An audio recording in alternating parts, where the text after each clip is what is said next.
Bom dia, seja bem-vindo ao programa da Igreja de Jesus Cristo dos Santos dos Últimos Dias. Na cidade de Lisboa, mais precisamente na zona do Parque das Nações, ergue-se atualmente o Templo de Lisboa da Igreja de Jesus Cristo dos Santos dos Últimos Dias, em fase de inauguração e no período de portas abertas ao público. Esta é uma infraestrutura muito especial e de extrema beleza. O Templo de Lisboa é o primeiro templo da Igreja a ser construído em Portugal e contém um atraente espaço público com belos jardins para a utilização dos cidadãos da comunidade envolvente. Temos connosco em estúdio o Hélder Joaquim Moreira, dos 70, e Rui Marques, responsável para a operação e manutenção deste complexo, para nos falarem ainda um pouco sobre as atividades em curso e para partilharem alguns detalhes deste importante edifício. Desde já agradeço terem aceito o convite para estar aqui connosco. Começo a perguntar, Hélder Moreira, porquê esta importância até para a inauguração deste edifício a que vocês chamam Templo de Lisboa? Desde o início da restauração da Igreja de Jesus Cristo dos Santos Últimos Dias, sempre demos prioridade à construção de templos. Começamos com o Templo de Kirtland, com o Templo de Nauvoo e por aí adiante. E porquê? Porque nós somos um povo de convénios para com o Senhor. E aí a importância da construção do Templo de Lisboa no Parque das Nações, como muito bem disse, que vai embelezar esta maravilhosa parte da cidade de Lisboa e que nós estamos muito gratos por esta oportunidade de termos um templo em Portugal. Porquê só agora? Segundo sabemos, a Igreja já está em Portugal desde 74, não é? Porquê nesta altura, passado mais de 40 anos, este templo ser construído? Há três fatores fundamentais. O primeiro fator é esta decisão pertence ao Presidente da Igreja de Jesus Cristo dos Santos Últimos Dias. É a sua prerrogativa decidir em que país e localidade o templo deve ser construído. Com certeza, esta decisão tem alguma informação subjacente a ela. A maturidade dos membros da Igreja, o crescimento da Igreja no próprio país e a própria estrutura e organização dela. E aí a razão que estamos muito gratos pelo crescimento que temos tido em Portugal e assim a decisão ser tomada de sermos beneficiados de ter um templo neste país, visto que os membros viajavam bastante tempo para se deslocarem a outros templos na Europa para realizarem as suas ordenanças.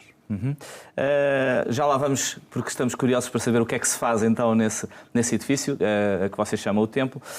Rui Marques, o espaço envolvente, pelo que conhecemos deste projeto, é um espaço bastante grande, numa zona bastante interessante da cidade de Lisboa, no Parque das Nações. Reparámos que também faz parte deste projeto ali uns arranjos exteriores bastante complexos e de extrema beleza, conforme indicámos no início do programa. Como é que é este desafio de manter um espaço desta envergadura e também porquê este embelezamento extremo neste espaço? Como um espaço exterior, um espaços verdes, é de extrema importância mantermos aquilo o mais belo possível, exatamente como nos tempos antigos, como o Jardim do Éden. Portanto, a gente queremos manter sempre o padrão o mais elevado possível. E é de extrema importância termos as melhores pessoas a cuidar daqueles espaços para que possamos sentir-nos muito bem. Então, nestes jardins, Hélder Moreira, são apenas para a utilização daqueles que pertencem à Igreja? Quais é que são as regras, digamos assim? Este jardim é um espaço público em que todos podem ali frequentar. O pedido, até que eu aproveito este espaço da antena para o poder referir, é que todas as pessoas o tratem o melhor que seja possível, para que mantenha a sua beleza e que seja aprazível para todos os que ali o visitam. Porque o sentimento que podemos ter dentro do templo também o podemos ter na parte exterior. Uma paz, uma tranquilidade e um bem-estar quando ali estamos com os nossos filhos, com as nossas crianças, com os nossos idosos. Portanto, é um espaço fantástico para que todos possam usufruir. Rui Marques, neste espaço existem, na realidade, dois edifícios de algum porte. Pode-me explicar um pouco que dois edifícios é que são estes? Com certeza. Então, temos a capela, onde nós nos reunimos todos os domingos e também poderá ser usado durante a semana para outras reuniões eclesiásticas. E depois temos, então, o templo para realizarmos, então, as ordenanças pelos nossos que já faleceram. Este edifício, mais uma vez que mencionou da capela, é só para membros da Igreja? Não, está aberta. Qualquer pessoa que queira visitar, está às portas abertas para poder visitar. E falando de portas abertas, estamos a atravessar nesta altura um período que é precisamente o abrir da vossa religião, digamos assim, às pessoas que querem ver por dentro e por fora todos estes edifícios. Pode-me explicar um pouco mais sobre isso? Nós já iniciamos este processo desde 13 de agosto. Portanto, nesta altura estamos muito animados com a afluência do público na visitação das portas abertas ao templo. Tenho muito gosto em anunciar também que até ao dia 6 de setembro terão a oportunidade para poder visitar aqueles que por algum motivo estiveram de férias ou fora da cidade de Lisboa. Então, aqui faço uma ênfase para que aqueles que não tiveram a oportunidade e já ouviram nas notícias esta possibilidade, que efetivamente possam reservar algum tempo para poder visitar este edifício, porque depois desta visitação, aí sim será restrito aos membros da Igreja. Voltando então aqui ao templo, o que é tão especial nesse edifício que acaba de ser construído e que não é, por exemplo, numa capela ou num outro local de reunião? Há algo muito importante de salientar sobre a diferença. Poderíamos assim dizer, numa frase muito sintética, a capela nós fazemos ordenanças para esta vida e no templo fazemos ordenanças para além desta vida. Seja para nós próprios ou para os nossos familiares, como aqui o engenheiro Rui Marques assim falou. Aí, esta é a essencial diferença dos dois edifícios e a razão de o templo ter a referência santidade ao Senhor pela oportunidade que o Salvador Jesus Cristo nos dá para que tudo aquilo que nós temos nesta vida, isto é, nossa família, nossos entes queridos, possamos estar juntos após a morte. E isto é algo fantástico. E reconheço que há muitas famílias que perderam os seus entes queridos, que se podem sentir, de certa forma, ansiosos para o que vão encontrar para além desta vida e realmente esta é uma oportunidade que a Igreja provê para que estas ansiedades possam ser respondidas e as pessoas possam sentir paz em seu coração. Esta acaba então por ser uma diferença entre o templo terá ligado muito a questões mais eternas, não é? Desses conceitos e em relação a outros edifícios. Que doutrina é essa que está por trás de uma vida após morte e de famílias eternas, como ouvimos falar? Nós podemos lembrar as palavras de Malaquias, o último livro do Velho Testamento, que uma das promessas foi que nos últimos dias o coração dos filhos ligar-se-ão aos seus pais e o coração dos seus pais ligar-se-ão aos seus filhos. Sem que esta promessa fosse cumprida, a terra seria amaldiçoada. Isto é o cumprimento desta promessa, tão bem descrita pelo profeta Malaquias, em que está a cumprir nestes últimos dias, antes da segunda vinda do Salvador. Isto é, nós estamos a ligar o coração dos pais aos filhos e dos filhos aos pais. E isto é algo realmente único para aqueles que acreditam que, para além desta vida, nós podemos continuar a viver com os nossos entes queridos. Muito bem, saltando aqui de uma parte doutrinária para uma componente mais operacional e física, digamos assim, reparamos que este templo de Lisboa é construído, pelo menos aparentemente, por bons materiais.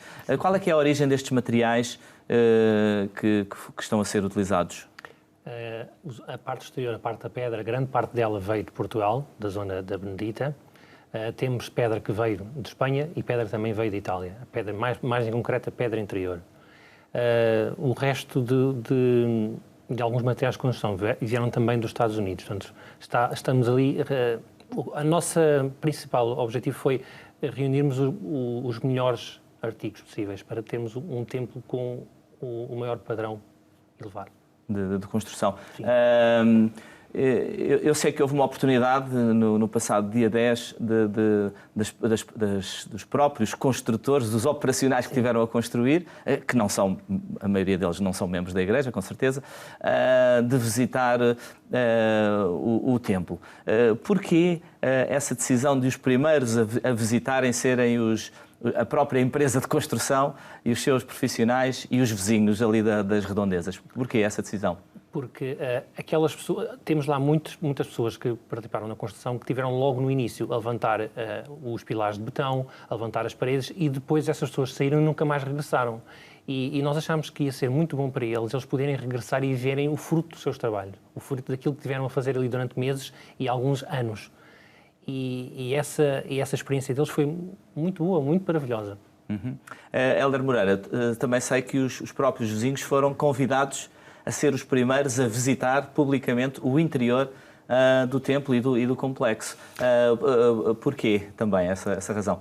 Podíamos esperar que os primeiros fossem os participantes da Igreja.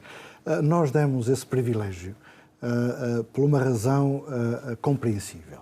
Foram os vizinhos que, de alguma forma, também pelo barulho, pela intensidade do trabalho, sofreram ali ao longo de 3 anos alguma incomodidade. Por esse motivo, nós quisemos dar o privilégio dos vizinhos adjacentes ali ao Parque das Nações, onde o templo já foi construído, para que eles tivessem esse privilégio, que fossem os primeiros a usufruir da beleza do que foi aquela construção e, de alguma forma, sentirem-se felizes, porque também, por esse motivo, ajudaram na participação e na construção e no término desta obra. Muito bem, acho uma ótima ideia terem feito essa decisão. Voltando um bocadinho ao propósito principal do templo, há pouco disse que à entrada do vosso templo há uma frase que diz santidade ao Senhor, a casa do Senhor. Qual é que é o objeto principal de adoração? O que é adorado dentro de um templo? Acima de tudo, é glorificar e honrar a Deus. Este é o nosso propósito. Depois também, como propósito, nós temos uma aprendizagem para, depois desta vida, saber viver com Deus, saber estar com Deus. Todos nós desejamos viver com Deus. E o templo proporciona este tipo de ensinamento, de instrução, de preparação e de vivência. E isto é fundamental. Não só termos a promessa de estarmos com Deus, mas também sabermos estar e o que Deus representa para cada um de nós. E então essa é a razão porque nós acreditamos que as famílias são eternas. Então nós vamos viver em família, não como identidades separadas, mas numa sociedade em conjunto, em que com os nossos filhos, com as nossas gerações, nós estamos ali no convívio com o nosso Pai Celestial, que é isto exatamente o que nós acreditamos. Para quem visita o templo, neste período de portas abertas, logo à entrada tem um quadro de Jesus Cristo. Qual é que é a importância de Jesus Cristo para a Igreja? A importância baseia-se neste princípio. Quando o Salvador Jesus Cristo esteve na Terra, entre nós, seu propósito foi glorificar e honrar ao Pai. Nós temos como propósito glorificar e honrar o Salvador Jesus Cristo. E porquê? Nós somos filhos de Deus, do nosso Pai Celestial, mas pelo seu sacrifício que o Salvador fez para cada um de nós, que eu posso dizer esta frase que todos entendem, o Calvário que ele passou nesta vida, do qual nós chamamos a expiação, outros entendem por Calvário, este tipo de sofrimento fez com que nós fôssemos gerados espiritualmente para Jesus Cristo. Isto é, que através do seu Calvário ele tivesse vencido a primeira morte, a morte física, para que depois vencesse a morte espiritual. E este é o propósito de santidade ao Senhor. Estamos gratos por este sacrifício que o Salvador nos proporciona e vamos à sua casa para honrá-lo e glorificá-lo e adorá-lo por este propósito. Ainda falando das cerimónias ou rituais, como lhe quiserem chamar, que fazem dentro do templo, quais é que são algumas delas? É habitual vermos em frente a estes templos casamentos, não é? Pode-me explicar um pouco de que tipo de casamento é que é efetuado dentro do templo? Nós realizamos o casamento eterno. Isto é, nós ligamos o marido à esposa e vice-versa, como também aos seus filhos. E fazemos uma ligação também com os seus antepassados. Ora, aí a razão da importância da história da família, como as pessoas que não são membros da Igreja conhecem, que nós dedicamos muito a este trabalho, exatamente porquê? Por isso mesmo, porque acreditamos que o selamento para a eternidade, para depois desta vida, podermos viver com a nossa esposa e a esposa com o seu marido e com os seus filhos, é uma bênção, é um dom de Deus que todos nós merecemos e que representa o seu amor para cada um de nós. Sem dúvida. Rui Marques, que tipo de reação tem havido da comunidade ali envolvente, que até antes de ter iniciado este período de portas abertas, tinha alguma curiosidade para saber o que é que ali se estava a passar? Como é que tem sido a recepção do público envolvente desta área? Começando um pouco logo no início, as pessoas ficaram muito desconfiadas, e é o termo que se pode usar, do que é que ia nascer ali naquele espaço. E à medida que foi crescendo o espaço e começou a ganhar forma, as pessoas ficaram curiosas e fizeram dali uma rotina diária de passar ali para ver. À medida que o templo foi ficando pronto, as pessoas viram a beleza e muitas delas abordavam diariamente na rua: quando é que eu posso ir ver? E assim, vai ter o período aberto desde 17 de agosto até 31 de agosto. Neste caso agora foi prolongado até 6 de setembro. Para poder visitar. As portas estão abertas para poder visitar nessa altura. E as pessoas ficaram curiosas e gostaram muito de ver aquele edifício construído ali. E a reação tem sido muito boa. Tem algumas responsabilidades específicas em relação a este espaço que têm a ver com a manutenção do edifício. Como é que é o dia-a-dia apesar de estar em período de portas abertas, digamos, e visitação, como é que é o dia-a-dia da manutenção deste espaço? O dia-a-dia, nós no início falámos da parte dos jardins. É cuidar dos jardins, mas dentro do edifício é garantirmos que a limpeza esteja perfeita, que exista o correto funcionamento de todo o tipo de equipamentos que temos dentro do templo, de forma a poder, durante a permanência dos membros lá dentro, que possa ser a melhor experiência possível que essas pessoas tenham na vida. E é esse o nosso principal objetivo. O meu principal objetivo da minha equipa é justamente esse, é criarmos a melhor experiência para as pessoas que ali vão realizar as ordenanças. E nesta fase já estão a ser visitadas por pessoas que não são membros da Igreja. Hélder Joaquim Moreira, para além do edifício do templo, existe um outro edifício que vocês chamam capela, onde o engenheiro Rui Marques já mencionou que aos domingos existem reuniões de adoração e outras atividades. Este espaço, que é um espaço bastante grande, é exclusivo depois da inauguração para os membros da Igreja, ou até que ponto é que está disponível esse espaço? Não, este espaço pode ser usado pela autarquia. Podemos fazer protocolos com entidades dos quais podem usufruir para fazer conferências, para fazer reuniões, e isto nós temos como propósito. Isto é, inclusivamente há várias entidades públicas que utilizam a capela para que façam conferências e assim usufruir de tudo aquilo que nós podemos oferecer, porque aquele espaço, há uma questão que é importante referir, vai ser gratuito. Isto é, as pessoas não vão pagar nada para usar a capela. Claro que há normas que devem cumprir, manter o espaço limpo e respeitar as normas da própria Igreja. Portanto, vai ser um espaço aberto, em que todos podem usufruir das infraestruturas que a Igreja pode ali permitir serem usadas. A Igreja tem alguma condicionante relativamente a outras religiões? Eu sei que também está envolvida em atividades de diálogo interreligioso. Como é que vê essa realidade do nosso país e essa interação, não é? Neste caso, tendo agora este espaço privilegiado ali na zona do Parque das Nações. Posso-lhe confirmar que nós já fizemos, ou iremos fazer, agora em setembro, após a inauguração do templo, uma reunião do ACM, do Alto Comissário para as Migrações, em que todos os representantes religiosos vão estar na capela para podermos ali usufruir, mais uma vez, de toda a amizade que nós temos e tomar decisões em relação a esta área. O ambiente tem sido fantástico, somos muito próximos, amigos uns dos outros, temos excelentes atividades entre todas as igrejas. Vamos dizer que em julho, inclusivamente, aconteceu o MITIR, que é uma atividade de jovens adultos solteiros, assim poderemos eu aqui referir, de bastantes religiões que estiveram presentes e que é algo único em Portugal. Posso-lhe garantir que os passos que estamos a dar a nível do diálogo interreligioso é único. E também já agora para referir que foi aprovado pelo Parlamento com 100% de acordo com os deputados, com a aprovação de todos eles, o dia 22 de junho como o dia da celebração do diálogo interreligioso e da liberdade religiosa. Ora, isto é algo único na Europa e nós estamos muito felizes pelos frutos que estamos a ter por este grupo de trabalho.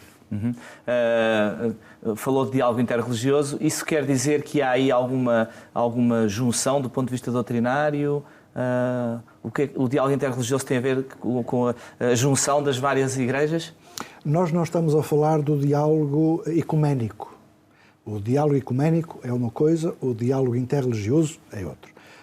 Nós respeitamos as diferenças de todas as religiões, não estamos ali para convencer ninguém a ser convertido, seja qual for a religião ou a prática de vida. Até me refiro mais aqui, neste caso, em particular aos budistas, por exemplo. O que nós aqui, em conjunto, aproximamos aquilo que nos une e na prática da paz, do bem-estar, do respeito pelos direitos humanos, e isso, efetivamente, é um trabalho único e, em particular, da liberdade religiosa. Eu costumo dizer que um dos pilares fundamentais da democracia é a liberdade religiosa. Sem liberdade religiosa não há democracia. E vê-se que os países que não têm liberdade religiosa não são totalmente democráticos. E, na realidade, é isto que nós nos debatemos, porque o Dr. Vera Jardim fala muito bem que também a liberdade religiosa não está garantida. Este é um trabalho diário que nós todos temos que fazer em conjunto e nós, líderes religiosos, sabemos muito bem disso. Muito bem. Rui Marques, o que é que as pessoas que estão a assistir a este programa e que ainda têm até sexta-feira, aqui em setembro, para poderem visitar, o que é que podem fazer para visitar o templo ainda por dentro e conhecer estas salas e todo o seu interior e os jardins? É simplesmente aparecerem. Apareçam e sintam-se bem em ir visitar aquele espaço. E que vão ter pessoas que as vão guiar e orientar para as diversas salas para entenderem aquilo que nós fazemos dentro do... Nós, habitualmente, também na rua vemos os missionários.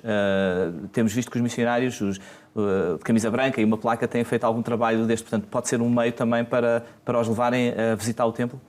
É verdade. Os missionários, tanto vão ajudar dentro do processo de guia, vamos assim dizer, mas há uma coisa que eu quero aqui realçar.